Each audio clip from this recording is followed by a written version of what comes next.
Bonjour. Moi c'est Margot, je suis la fondatrice de Petit Patron, la collègue de Noémie et de Laurie. Et aujourd'hui c'est avec moi qu'on va apprendre à coudre le sweat Swan. Je le porte aujourd'hui pour l'occasion. Alors, je reprends ma chaise et je vous présente la bête, le patron, le matériel. Et ensuite on s'attaque au montage ensemble dans cette vidéo. Ok ? Voici Swan. Swan est donc un sweat qui se décline jusqu'à la robe. Il a les manches ballons, on les retrouve ici. Ouh. Et il a une encolure qui est plus large que celle d'Andrea. Si vous connaissez déjà notre sweat Andrea, il a une encolure de sweat classique, c'est-à-dire très très serrée. Et ici, hop, je le mets bien pour vous montrer. Voilà, on est sur une encolure qui est plus ouverte. C'est une demande de votre part, beaucoup l'ont demandé. Nous l'avons fait, c'est pareil, les manches ballons, vous en vouliez, on retrouve en fait les manches du patron Isidore. Mais cette fois sur le sweat, donc le sweat Swan maintenant, qui change de nom, j'ai trop l'habitude de dire Andrea parce que jusqu'à présent on n'avait que Andrea dans notre vie. Et l'autre déclinaison de cette version là, c'est qu'on peut aller jusqu'à la robe. Je vous mets quelques petites photos, enfin je vous mets Laurie qui s'occupe du montage. Donc ça c'est pour la description générale de la bestiole du patron. J'ai froissé ma feuille parce qu'il faut que je vous fasse un aveu. C'est pas le livret officiel, il est encore en construction au moment où je tourne la vidéo, donc Laurie finalise le livret, donc j'ai juste la première page. Voilà, c'est pour ça que c'est en tout petit. Bon, Swan est donc un patron qui se décline du 34 au 56, qui est retaillé pour les grandes tailles. Nous on fait pas une gradation j'ai envie de dire bête et méchante où on agrandit, c'est qu'on retravaille pour que ça suive l'harmonie des formes et que ça aille à tout le monde. Aujourd'hui je porte une taille 46. Voilà. Laurie, que vous avez vu sur les photos, porte une taille 36 et Noémie porte aussi une taille 46. Voilà, ça c'est pour les tailles. Au niveau de la stature, on se base sur une hauteur de 1,65 m, qui on va dire la moyenne des femmes en France. Et on vous a inclus dans le patron une petite ligne pour pouvoir allonger au besoin, surtout sur la robe. Si vous voulez allonger, raccourcir votre robe, vous avez la ligne et vous avez le tuto qui est à la fin des instructions. Ça c'est pour la prise en main du patron. Au niveau du niveau, on est sur un niveau facile de maille, ce qui ne veut pas dire débutant tout court. Je m'explique. Donc, techniquement, il n'est pas très difficile. Par contre, si vous avez jamais fait de couture de votre vie, commencez mollo, commencez avec un projet facile à coudre dans un tissu qui n'est pas extensible, puisque pour faire un sweat, il faut absolument un tissu en maille extensible, on va en parler juste après. Donc on se fait la main, on maîtrise la machine à coudre, on se sent un petit peu plus serein et là on peut s'attaquer au sweat. C'est la première pièce pour démarrer la maille.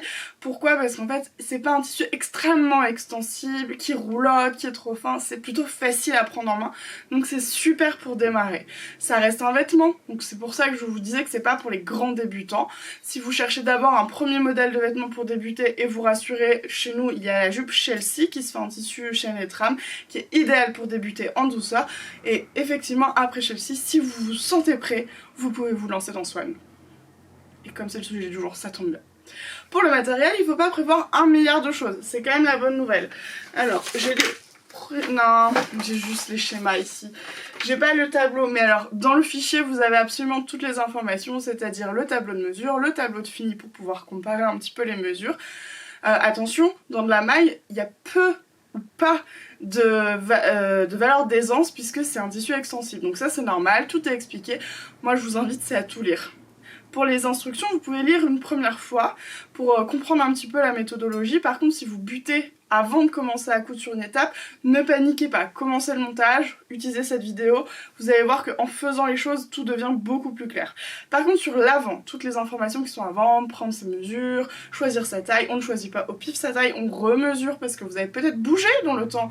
Vous avez peut-être pris ou perdu, peut-être que vous avez pris en poitrine, peut-être que votre corps a changé ce que vous avez fait du sport, vous avez arrêté le sport, vous avez changé votre alimentation, c'est l'hiver, c'est l'été, c'est l'automne. Il y a plein de facteurs qui font qu'on vous conseillera toujours de reprendre vos mesures avant.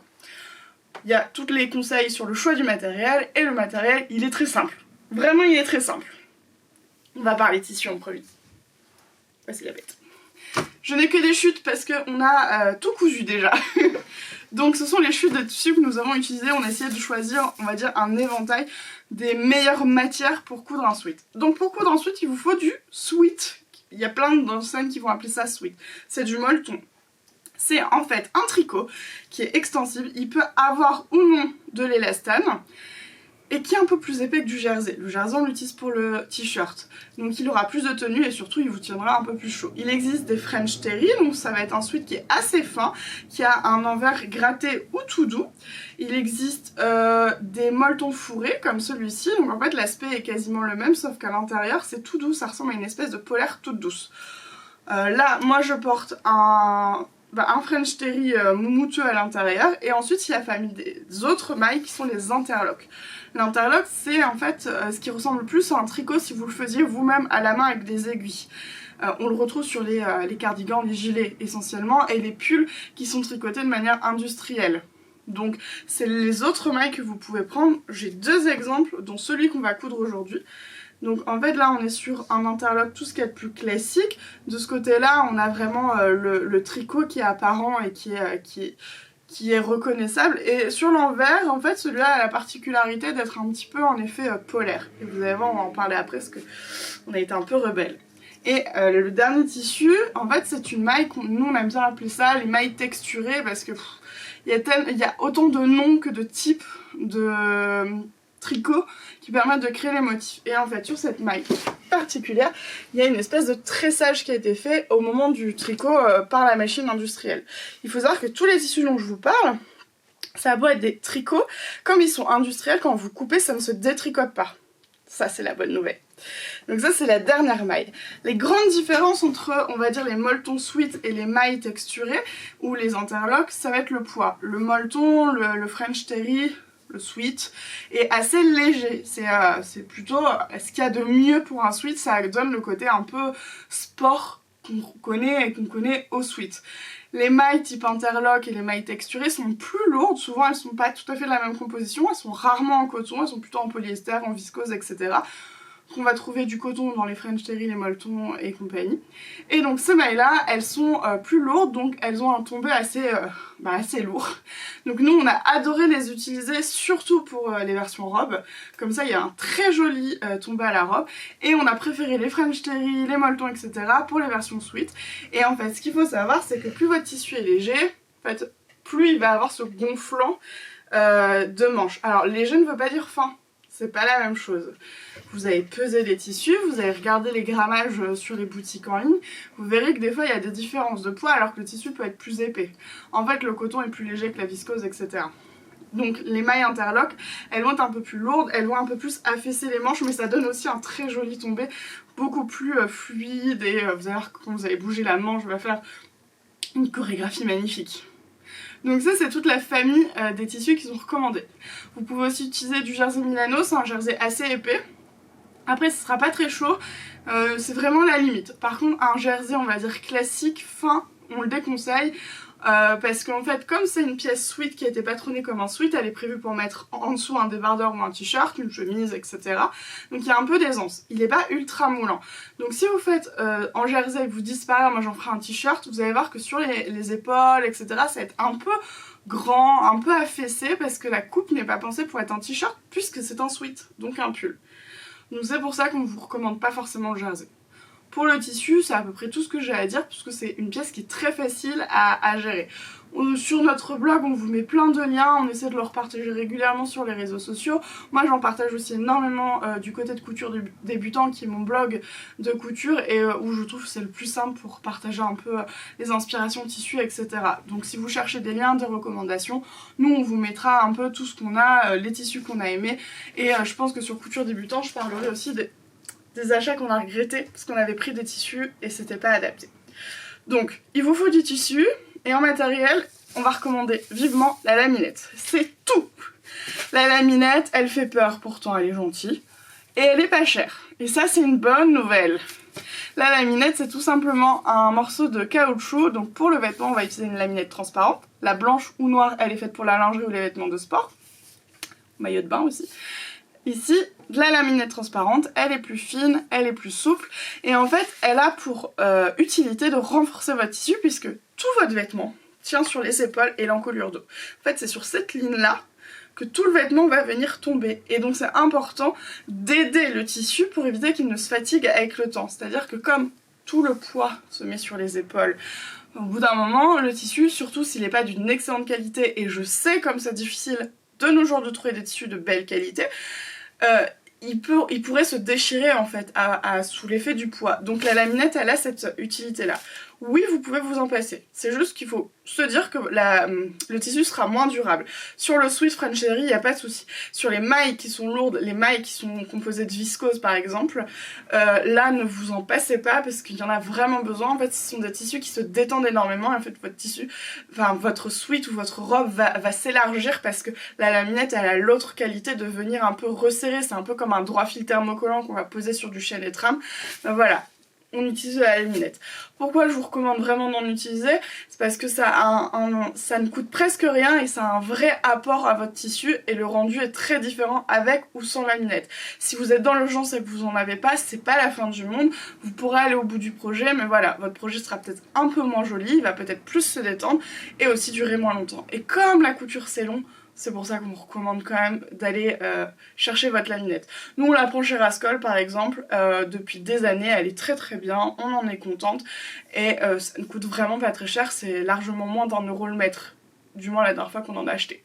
On en a acheté en grande quantité, donc comme je sais qu'en ce moment les prix augmentent, peut-être qu'on atteint les 1 €, mais dernière nouvelle c'était moins d'1 € du mètre. Ça c'est pour le matériel. Pour les petits accessoires, la machine à coudre surjeteuse, parlons-en quand même, c'est important. Pour le fil à coudre, on ne change rien. On utilise toujours son fil en polyester, jamais de coton. Jamais, jamais, jamais de coton sur la maille. Le fil de coton, en fait, c'est un fil qui est très raide et qui ne supporte que le coton, au niveau de la composition, mais aussi que le tissu chêne et trame. Très globalement, nous, on va vous conseiller de ne jamais utiliser de coton. Alors, si vous en avez en stock à date, oui, utilisez-le, mais n'en rachetez pas. Prenez du polyester, il vous servira pour tout. On ne prend pas de fil élastique, surtout pas. Ça n'est pas fait pour ça, la machine va pas aimer. Donc vous utilisez votre fil à coudre classique. Donc c'est un fil, souvent ils appellent ça le fil à coudre ou le fil tout type de projet, mais il est assez basique. Et vous le prenez 100% polyester. Si vous voulez être sûr de la qualité, on va vous recommander Mettler ou Gutermann, c'est vraiment les deux valeurs sûres. Après nous, le nôtre, je ne sais pas où il est vendu, ce qui date de l'époque d'Atelier Neko, mais si à l'occasion on le voit, on vous le donnera. C'est un compromis, il est moins cher, moins solide aussi, mais c'est un bon compromis. Le rapport qualité-prix est vraiment pas mal. Après, je ne sais pas s'il y a beaucoup d'enseignes qui le vendent, donc vraiment si vous voulez être sûr, Gutermann, Mettler, c'est parfait. Pour l'aiguille, si vous voulez le monter à la machine à coudre, sachez que quoi qu'il arrive, vous aurez besoin d'une machine à coudre aujourd'hui, parce que nous avons des fronces. Une aiguille stretch ou jersey, elles ont peu de différence. Je sais qu'officiellement, normalement la stretch est plutôt fait pour un tissu qui a un peu d'élastane, la jersey vraiment pour une maille qui est très élastane. Après j'ai jamais vu de grande différence, donc stretch ou jersey, j'avoue, peut-être qu'un jour je vous dirai oh, non mais j'avais tort, à date je ne vois pas de grande différence. Donc voilà, l'aiguille stretch ou l'aiguille jersey, indispensable, ça va éviter que le point ne saute. Si vous utilisez une aiguille universelle, votre point sera pas joli et en fait il va sauter et craquer très vite au porté. Donc ça c'est hyper important. Si malgré votre aiguille jersey ou stretch, les points continuent à sauter, vous voyez qu'il fait des ponts comme ça, utilisez une super stretch, c'est une aiguille qui vous sauvera la vie. Vraiment, il faut en avoir une boîte dans sa trousse de couture. C'est vraiment l'aiguille qui sauve.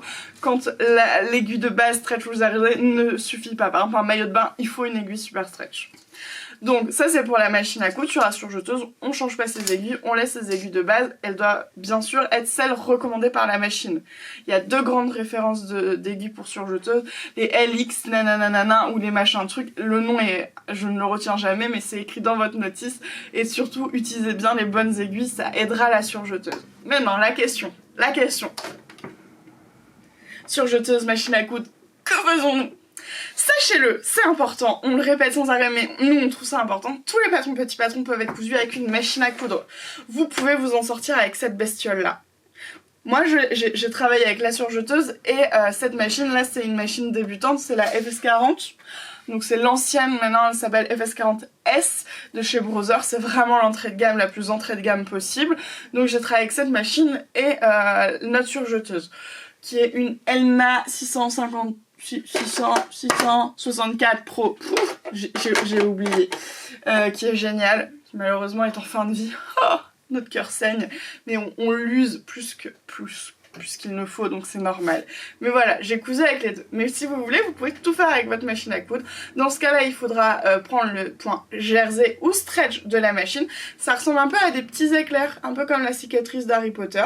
Donc c'est vraiment un point qui est fait pour supporter en fait l'élasticité de votre tissu. Si vous cousez avec votre point classique droit, en fait la couture va craquer au moindre mouvement. Et votre suite va se défaire, vous aurez peut-être l'air un peu bête. Donc on n'oublie pas, si vous avez une vieille machine, qu'elle n'a pas ce point stretch, vous faites un zigzag qui n'est pas trop large, qui est plutôt long et pas trop large en fait, pour reproduire en fait cet effet un petit peu de couture en éclair. C'est indispensable. Si vous avez une surjeteuse, je vous invite à utiliser la surjeteuse. Pourquoi? Parce que cette machine elle est faite pour la maille, elle offre un point qui est génial, qui adore la maille et qui résistera bien plus longtemps. Oui, vous pouvez coudre à la machine à coudre, mais sachez quand même que comme c'est pas le but de cette machine, elle n'est pas faite pour la maille. Bon, aujourd'hui, ils proposent cette alternative que nous on trouve géniale parce que ça permet de rendre plein de projets accessibles à n'importe qui. Mais il faut quand même savoir que c'est moins solide dans la durée qu'avec une surjeteuse. Donc c'est très bien pour faire ses débuts, quand on n'a pas encore investi parce qu'on n'en a pas envie, parce qu'on n'en a pas le budget pour quelle que soit la raison. Par contre, si chez vous, à date, vous avez une surjeteuse, utilisez votre surjeteuse. Vraiment. On respire. Vous allez voir dans le tuto, je vous dis régulièrement que si cette étape vous fait peur à la surjeteuse, faites-le à la machine. C'est pas grave. Mais au maximum, essayez, vous allez voir que le rendu est différent. Et petit bond pour la surjeteuse, vachement plus rapide. Hein. Elle coupe plus vite la lame. Parce que le point stretch à la machine, c'est long. C'est très très long. Donc voilà, pour la machine, vous faites comme vous le sentez, vous allez voir que dans le pas à pas que vous avez déjà là sous la main, si vous avez déjà le patron, et dans la vidéo, on parle hyper souvent machine à coudre, surjeteuse. Ce qu'il faut savoir, c'est que ce patron a besoin d'une machine à coudre puisqu'on va froncer pour avoir ces jolies petites manches. Et nous, on vous dira de ne pas le faire à la surjeteuse malgré les pieds fronceurs, etc. Parce qu'il faut contrôler le taux de fronce pour avoir la bonne distance pour que ça s'associe parfaitement au poignet. On va éviter de suraccumuler les épaisseurs, surtout quand on fait de la surjeteuse, parce que au bout d'un moment, vos tissus ils sont épais, donc il y a un moment, la machine elle va vous dire « j'en peux plus ». C'est d'ailleurs ce qui va m'arriver juste après quand on va commencer le pas à pas, puisque j'ai choisi le tissu le plus épais de notre collection pour faire le tuto. J'ai réussi. Vous allez voir à la fin, j'ai réussi. Oui, je tourne l'intro après, j'avoue. Mais globalement, l'un des défauts de la surjeteuse, c'est qu'elle écrase un peu les fronces et elle les pousse. Ce qui fait que vous aurez passé beaucoup de temps à bien répartir vos fronces, ça sera très joli, ça serait... Ah! Et la surjeteuse, elle va faire... Et vous allez être dégoûté. Parce que vous voulez cette jolie manche bien froncée, bien harmonieuse. Donc voilà, nous on vous recommande. Évidemment, si vous vous sentez de le faire à la surjeteuse, que vous avez la technique, allez-y. Il n'y a pas de loi. Mon chat n'est pas là aujourd'hui, il ne viendra pas faire le flic. Pour ceux qui ne connaissent pas Didi, j'ai un chat qui est tout le temps de très mauvaise humeur et qui déteste les gens. Et je l'utilise beaucoup en menace. Quand les gens de son passage, je leur dis que Didi va venir les gronder. Et bon, ok, c'est clairement agressé, elle mord, etc. Je t'aime, Didi. Si tu vois cette vidéo, je t'aime quand même, malgré tous tes défauts. Je sais que tu n'es pas 100% responsable de ton caractère, mais un peu quand même. Mais je t'aime quand même. Bon, on a parlé du tissu, on a parlé du matériel, on a parlé des machines à coudre. Maintenant, on se lance. Du coup, vous coupez les pièces. Vous avez toutes les explications là-dedans. Vous avez des plans de coupe, Noémie passe beaucoup de temps là-dessus. Tout est là. Vous coupez vos pièces. Si vous avez un tissu avec des motifs, on respire et on n'oublie pas le sens. Hein. Ne mettez pas les cœurs ou les fleurs à l'envers, ça serait dommage. Ça se voit. Et on se retrouve pour le montage. Voilà! On commence avec son dos.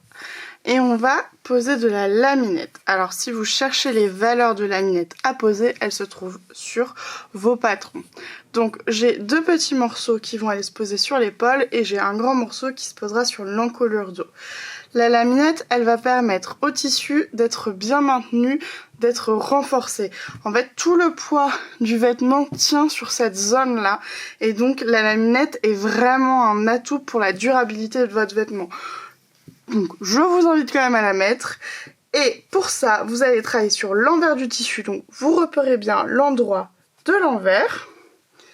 et on va venir la poser 3 mm en décalé du bord. Pourquoi? Tout simplement parce que comme ça on va coudre dedans quand on devra assembler à 1 cm. Donc je vais bien l'épingler sur chaque zone. Donc je vais commencer par faire mes 2 épaules, je vais coudre et ensuite je viendrai faire mon encolure dos. Je préfère le faire en 2 étapes. Je vous recommande de le faire au point zigzag à la machine à coudre parce que ça sera beaucoup moins épais qu'avec une surjeteuse, que cumuler 2 points de surjeteuse c'est assez épais et tout faire d'un coup c'est pas forcément évident. Nous on le fait pas alors qu'on a complètement l'habitude de coudre ce modèle. Donc je commence par décaler ma laminette et ensuite un point zigzag à la machine à coudre.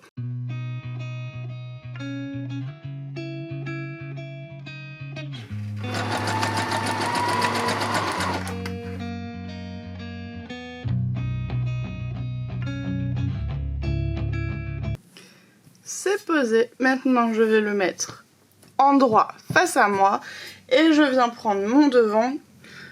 Pareil, je vais mettre l'endroit sur l'endroit et on va coudre les épaules. Donc c'est tout simple, on les met bord à bord avec des pinces.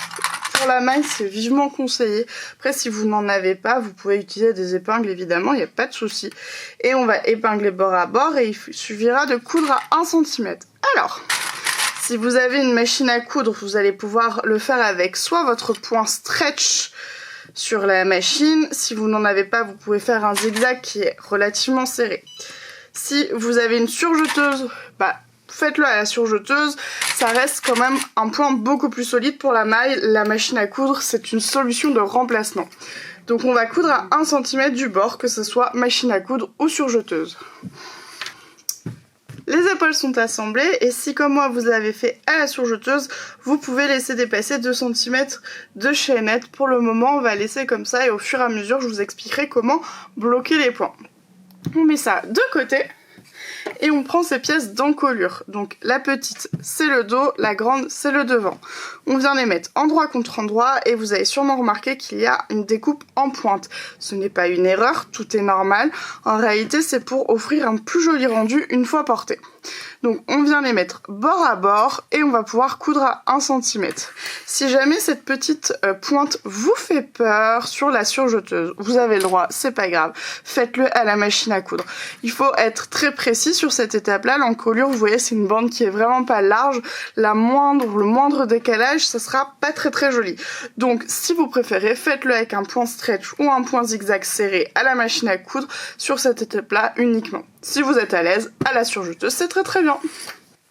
Tada! C'est assemblé, j'ai un cercle. On va venir préparer. Donc là encore, pour ceux qui utilisent la surjeteuse, j'ai laissé dépasser mes petits points de chaînette. Ceux-là vont venir se bloquer tout seuls quand je serai à l'assemblage. Donc je ne m'en préoccupe pas. Je n'ai pas besoin de passer du temps à rentrer les fils pour pouvoir bloquer le point. Pour ceux qui l'ignorent, il n'y a aucun moyen de bloquer avec la surjeteuse la fin ou le début d'une couture. Donc il faut bloquer son point soit en tirant un coup sec dessus, soit en faisant un nœud et en le rentrant pour qu'il soit le plus discret possible. Donc on le fait quand vraiment c'est obligatoire. En attendant, j'en ai pas besoin là.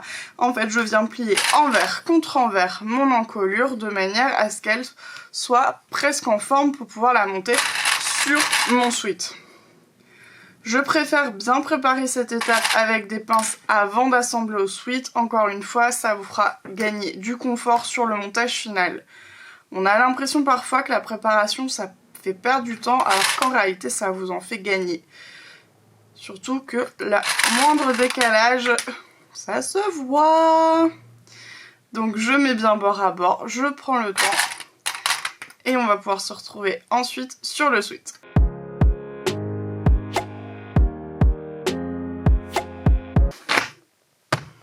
On va dire que c'est ma table à repasser. En fait, j'utilise un tapis de repassage Cricut. Tout à l'heure, j'ai oublié une toute petite information. Le repassage, c'est pourtant hyper important. Ici, on vient repasser vers le devant. Il nous faut donc, pour éviter de venir surchauffer la laminette, il va falloir une pâte sèche et j'en ai pas, je vais la chercher. Ça y est. Une pâte sèche, c'est tout simplement un morceau de tissu, donc soit de la toile calicot, la toile pour patronner, soit une petite toile type popeline blanche. Une couleur non teint est vraiment recommandée.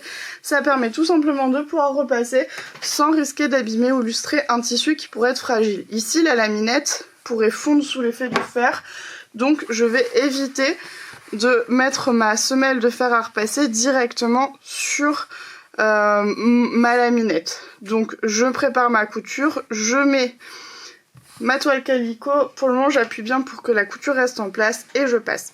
J'utilise la mini presse de chez Easy Press parce qu'elle prend peu de place, mais le fer à repasser c'est l'idéal, hein. Ne vous mettez pas la pression, c'est inutile. Maintenant que cette étape que j'avais oubliée est faite, on va assembler l'encolure à notre corps. Donc pour rappel, la partie très dégagée c'est le devant, la partie qui est quasiment plate c'est le dos. Sur l'encolure, la partie la plus courte, c'est le dos. La partie la plus grande, c'est le devant. Je vais donc épingler endroit contre endroit. Alors, sur mon encolure, il n'y en a pas. Ici, il y en a. Je vais d'abord épingler mes coutures d'épaule contre les coutures de mon encolure, de ma bande d'encolure. Ça fera un peu d'épaisseur pour les machines. Je sens d'avance qu'il va falloir être patient. On a choisi un tissu qui est, mine de rien, plutôt épais. Hop. Donc il faudra faire attention. Je vais commencer par le dos, c'est le plus facile. Alors, soit j'ai cranté, soit j'ai la pliure quand j'ai coupé le tissu qui me définit le milieu dos. Et j'ai un petit cran sur ma bande d'encolure qui me permet de mettre les deux repères de milieu. Bon, Noémie m'avait fait un cran, elle est parfaite.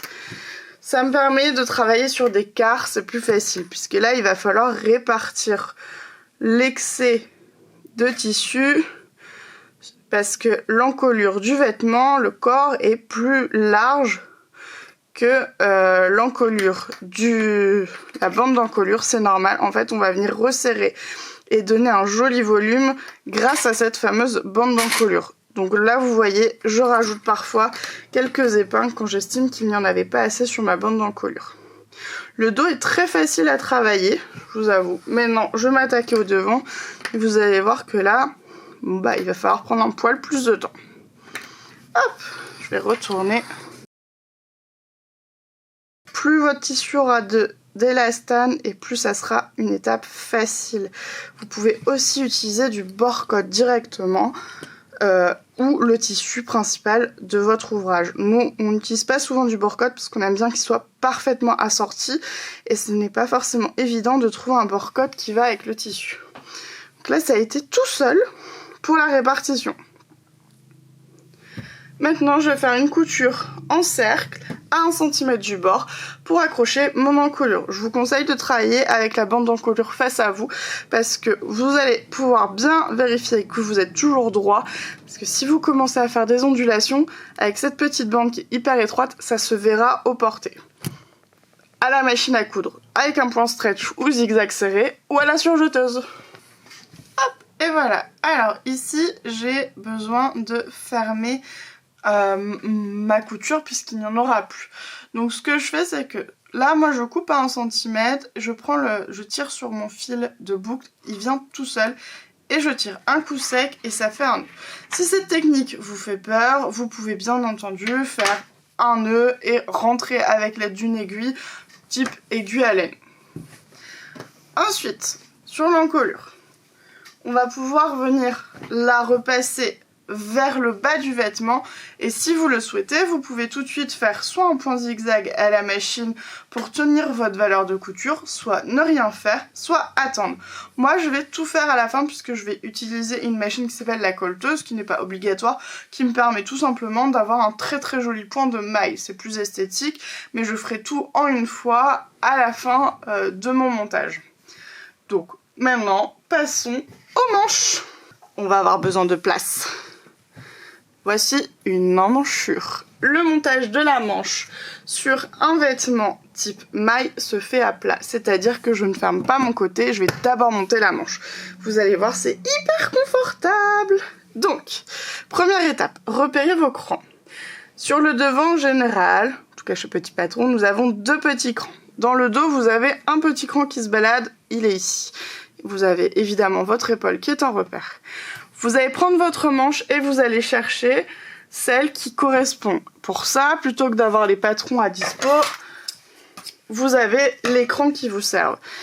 Je mets ma manche en face de mon emmanchure comme ça, puisque elles vont s'assembler ensemble. Si j'ai 2 crans, je dois avoir 2 crans de ce côté-là. C'est le cas, j'ai la bonne manche. Je viens donc la mettre contre l'endroit. Je commence par épingler mon petit cran d'épaule. C'est le plus important dans mon montage. Ne le bougez jamais. Je vais ensuite aller épingler l'extrémité devant.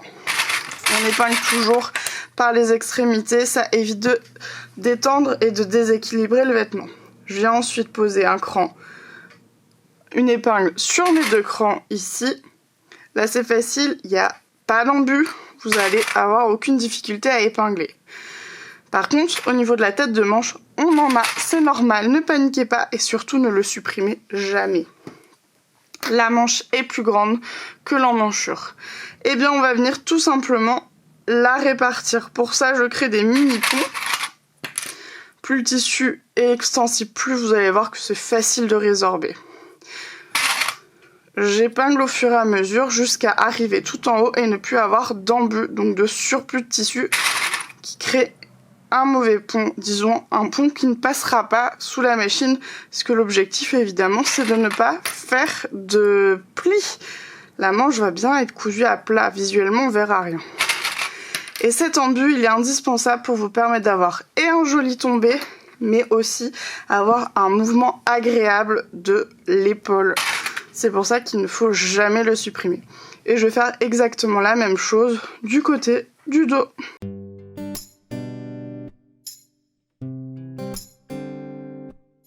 On vient coudre à 1 cm tout du long d'un bord à l'autre. Et on fera la même chose avec sa deuxième manche. Si tout va bien, vous obtenez, on va dire, un bordel comme ça. En fait, j'ai mon encolure. Là, j'ai mon devant, mon dos et mes manches de chaque côté. Je vais venir pincer mes manches. En fait, on va venir fermer la manche et le côté en une seule fois. Donc, en fait, je viens mettre le corps devant contre le corps dos.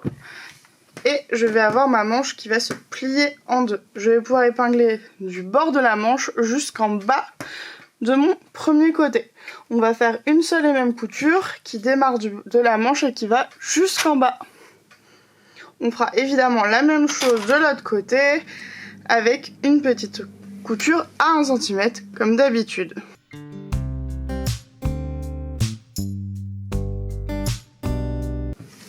Et voilà, donc vous voyez, j'ai mes manches qui sortent du cadre parce qu'elles sont grandes et j'ai fermé en une seule fois. Je vais pouvoir mettre ça de côté et là on va s'attaquer au bas de manche et donc pour ça j'ai besoin de mes poignets. On retrouve comme pour l'encolure cette fameuse petite pointe qui est normale. Donc on va venir plier le poignet en 2. On les assemble pas ensemble, ils sont séparés. On va venir les plier en 2 et on va pouvoir, hop, je remets un peu de lumière, et on va pouvoir épingler sur le côté et coudre à 1 cm. Comme tout à l'heure, si ça vous stresse d'avoir ce fameux angle ici sous la surjeteuse, eh bien faites-le à la machine à coudre. Et si vous n'avez qu'une machine à coudre, eh bien rien ne change.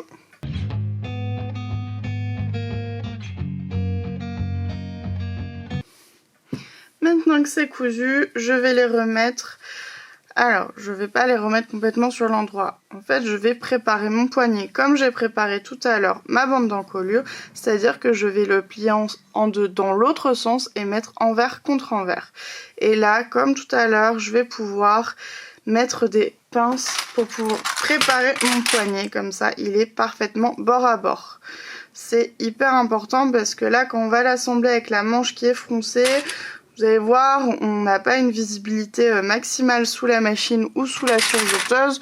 Donc, préparez bien, mettez bien bord à bord. N'acceptez pas ce genre de décalage, hein. Vous venez bien les poser l'un contre l'autre, bien bord à bord. Ah oui, On va insister chez Petit Paton sur la précision.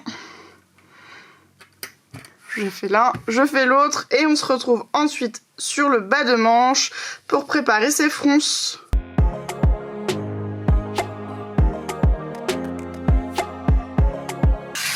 Je sors les épingles puisqu'on s'attaque aux fronces et là on va travailler avec la machine à coudre. Alors, sur mon bas de manche, j'ai pris un tout petit peu d'avance et j'ai fait 2 fils de fronce. Donc en fait, j'ai pris mon point le plus large sur la machine à coudre.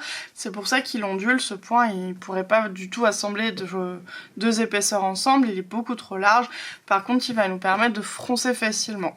Donc j'en ai fait un à 0,5 et un à 0,7. C'est pas toujours flagrant, ma maille a beaucoup bougé, mais c'est pas grave, c'est un point temporaire. Donc pour préparer mes fronces, première chose c'est que je vais commencer à froncer. Alors, il va falloir prendre quelques instants pour séparer les fils. On va déjà séparer les côtés. On va mettre tous les points qui concernent ce côté ensemble et tous ceux de ce côté-là ensemble. Comme dans ma main gauche, j'ai des fils qui sont assez longs, je vais tout simplement venir mettre une petite épingle. Pour le moment, je vais juste le faire sur mon tissu. Et en fait, je vais venir faire un 8 autour avec les 4 fils, donc les 2 fils du dessus, les 2 fils du dessous. Ça va me permettre de bloquer sans faire de nœud, c'est-à-dire que si j'ai besoin de reprendre, j'y aurai accès. Ensuite, j'ai du coup bien séparé. Je vais venir glisser à l'intérieur mon poignet. Donc soit je commence à froncer en mesurant, soit j'utilise mon poignet comme repère de mesure. C'est vous qui voyez, dans le pas à pas, on vous donne l'indication en mesurant.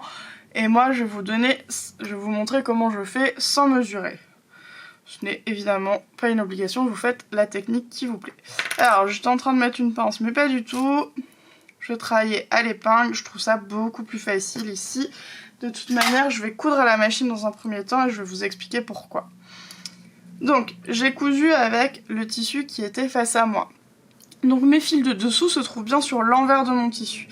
On tire toujours sur les fils du dessous quand on fait des fronces. Je prends mes 2 fils d'un coup et je commence à tirer. Vous voyez que mes fronces commencent à apparaître.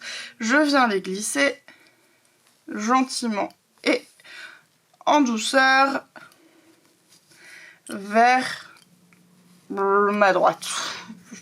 Ça va faire un cercle, mais c'est pas vers l'extérieur. Le fait d'avoir bloqué de l'autre côté va me permettre d'éviter que les fronces viennent ressortir de l'autre côté. Donc je garde bien mes fils, toujours mes fils uniquement du dessus et je fronce. Et surtout, allez glisser les fronces le plus loin possible. Pourquoi? Parce que quand il y a trop de fronces sur une zone, en fait ça va casser parce qu'il y aura beaucoup de pression. Et on évite. Donc je fronce au fur et à mesure. Et l'idée c'est de froncer jusqu'à obtenir la largeur de mon poignet. Quand j'aurai suffisamment foncé pour que la manche soit de la même largeur, je vais répartir joliment mes fronces et je vais épingler avec des épingles, je trouve ça plus agréable. Ensuite on se retrouvera pour la couture parce que je vais vous expliquer pourquoi on vous recommande de le faire à la machine à coudre. Il y a une bonne raison à ça.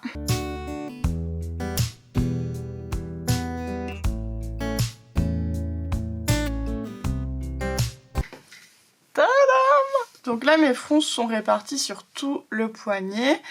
Et alors, vous voyez, les fronces ça donne un peu d'épaisseur. Donc déjà là on commence à bien épaissir pour la surjeteuse. En tout cas moi là j'ai un tissu qui est quand même assez épais. Et ce qui va se passer c'est que sous la surjeteuse, en fait le pied, comme il y a une sacrée pression, il va avoir envie de pousser vos fronces. Et vous allez voir que ça va être beaucoup moins harmonieux. On l'a testé hein. C'est pour ça qu'on peut vous en parler. Donc nous, ce qu'on vous recommande, c'est de venir faire votre point à la machine à coudre, point stretch ou zigzag, suivant ce que vous avez sous la main. Zigzag serré, évidemment, à 1 cm. Et si vous le souhaitez, puisque la maille ne s'y fâche pas, ce n'est pas obligatoire, mais par souci d'esthétique, vous pourrez toujours reprendre à la surjeteuse uniquement pour faire un point de surjet. Donc c'est-à-dire uniquement pour enfermer les épaisseurs et que ça soit joli. Là, ça servira pas à assembler. Vos fronces seront déjà bloquées par votre couture de machine, donc elles bougeront plus. Et l'avantage, c'est que vous aurez plus de facilité à obtenir un joli résultat. C'est vous qui voyez. Faites l'expérience si vous le souhaitez avec la surjeteuse. Si vous êtes à l'aise, allez-y. Nous, on y va à la machine à coudre. Et on fait ça avec les 2 manches, bien évidemment. Et voilà. Donc, ma couture le surjet et sur l'endroit, j'ai maintenant une manche qui est froncée sur le poignet. J'ai fait évidemment la même chose sur ma deuxième manche et maintenant on s'intéresse au bas du sweat. Donc en bas, il me reste à mettre une dernière bande.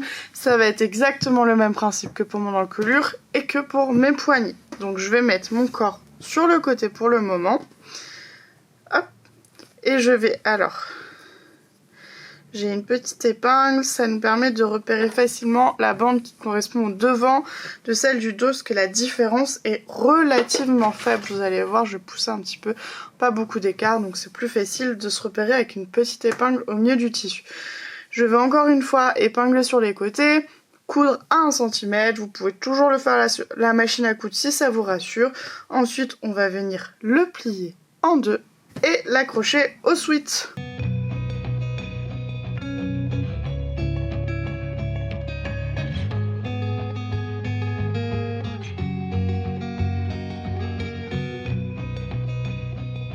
Je vais maintenant poser endroit contre endroit, donc je n'ai pas d'endroit sur ma bordure d'encolure, mais j'en ai sur mon sweat. Je repère ma petite épingle, elle est de ce côté-là, ça veut dire que ça c'est le devant. Je vais me mettre bord à bord et il ne me restera plus qu'à tout épingler tout autour et coudre à 1 cm. Vous aurez une légère différence, la bande d'encolure est comme le poignet et comme l'encolure, enfin je vous dis la bande d'encolure mais c'est la bande du bas du sweat, et comme les premières fois elle est plus petite que le corps, c'est normal, c'est ce qui donne tout le rendu propre à un sweat. Donc là j'ai laissé un peu trop de chaînette, je vais la couper. Et maintenant que j'ai épinglé mes côtés, il me reste plus qu'à épingler les milieux devant et ensuite tout le reste du corps.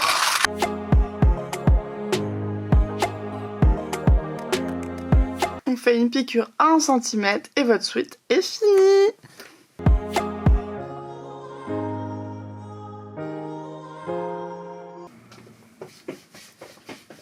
Voilà.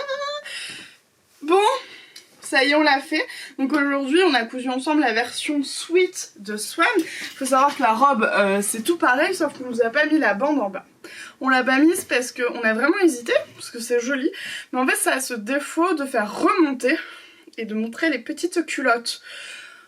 Vous avez le droit d'avoir envie de montrer votre culotte. Nous, on vous jugera pas. Mais il est vrai que, bon, la plupart des gens n'ont peut-être pas cette envie-là. Donc c'est pour ça que la seule différence, c'est que vous n'avez pas cette petite bande de bas de sweat. Et du coup, on va faire un ourlet. Et il faut savoir que c'est normal. Dans votre papa, l'ourlet, c'est un seul repli. On ne fait jamais un double repli pour un ourlet de maille. Le tissu n'aime pas ça, il va gondoler, ça va pas être joli, ça va être compliqué. Donc simple repli. En plus la maille a une énorme qualité, c'est qu'elle ne s'effiloche pas, donc tout va bien, on respire, ça se passe bien. Sinon le montage en robe c'est pareil. Vous l'avez peut-être vu pendant le tuto, j'ai galéré. Le tissu qu'on a choisi est un peu épais. C'est vrai qu'au début j'avais dit qu'on en reparlerait, en fait on a fait un choix tout ensemble, même si c'est le sweat de Noémie. En fait on l'a cousu sur l'envers, cette partie là c'est l'envers, c'est la partie la plus douce du tissu et à l'intérieur c'est le tricot officiel qui certes est joli mais vraiment nous on a adoré ce côté un peu doudou, cocooning, donc voilà on a pris des libertés. Encore une fois aucune loi ne vous interdit d'utiliser l'envers, vous faites ce que vous voulez du moment que vous l'assumez en fait, voilà. Donc j'ai un peu galéré sur ce tissu là parce qu'il est très joli mais il est un peu épais et notre surjeteuse elle est en fin de vie. Ça fait quelques mois qu'elle nous dit qu'elle en a marre, on essaie d'économiser pour en racheter une. Pour le moment nous n'avons pas encore le budget donc on essaie de la faire durer le plus longtemps possible. Mais là je l'ai torturée avec mes épaisseurs et c'est pour ça que des fois les points sont pas super jolis. On a tout vérifié, le point même si des fois il boucle un peu trop parce que justement, en fait la machine elle est en sueur, hein. Si elle avait de la transpiration en elle, elle m'aurait éclaboussé. Mais elle a réussi à le faire, on a tout vérifié, ça passe. Donc voilà, c'est pour ça que des fois les points sont pas parfaits. Mais c'est pas grave. Laurette, on t'aime quand même, on sait que tu fais ton maximum, que tu te donnes depuis des années pour nous. On t'a usé, on l'a envoyé en révision tous les ans, on l'a chouchouté, mais à la dernière révision, on a dû la faire réparer pour la 3e fois, et là, ils nous ont clairement dit, c'est la dernière. En fait, on vous la répare pas, ça sert à rien, parce qu'en fait, chaque réparation nous coûte très très cher, et donc là, ça fait longtemps qu'on aurait eu les moyens de s'en racheter une, on a juste voulu la faire durer jusqu'au bout, parce que bah, elle existe, elle est là, elle a été produite, maintenant voilà, notre machine est en fin de vie. Elle va partir en maison de retraite, je pense. Voire carrément sous la terre. Oh non, elle va partir au recyclage, je vous rassure. Mais voilà, vous n'avez pas eu le son parce que je pense que Laurie, en montage, l'a un petit peu bloqué. Mais j'ai beaucoup pesté. Mais j'ai réussi. On peut le faire. C'était Swan aujourd'hui avec Margot. On vous dit à très bientôt, et évidemment, je l'ai pas dit au début de la vidéo, mais si le patron vous intéresse, que vous ne l'aviez pas encore, il est disponible sur Petit Patron au format pochette ou au format PDF. Voilà, à bientôt!